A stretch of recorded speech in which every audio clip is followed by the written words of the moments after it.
Ауру астан дейді. Сіз дұрыс тамақтанып жүрсіз бе? Дұрыс тамақтанбағандықтың кесірінен түрлі ауруларды өздері шақырып алып жатады. Қазіргі қоғам жастарының фастфудтарға деген құмарлығы күннен күнге артуда. Оған деген тәуелділік жоғарылап келеді. Солай емес пе? Фастфудтарға құмартудың салдары қиын жағдайларға әкеліп соқтыруы мүмкін. Ғалымдар оның құрамында салмақтың көбеюіне әсер ететін жасанды май қоспаларының бар екенін анықтады.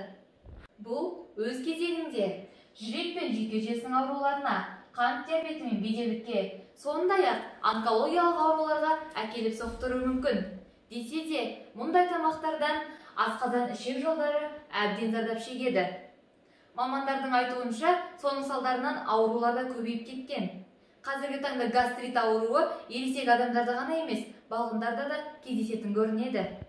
Фастфудтар әсіресе жаз айларында өте қауіпті. Тағамдар тез бұзылады. Салдарынан қауіпті бактериялар таралуы мүмкін. Фастфудтардың зиянды екені анық. Мұндай тағамдарды тұтынған адам өзінің денсаулығына залал келтіріп қана қоймай, дұрыс тамақтанбау индустриясының таралуына да ықпал етеді. Қазақстандықтардың 35%-ға жуығы семіздікпен ауырады. Сондықтан ауырып ем іздегенше ауырмайтын жол іздеңіз.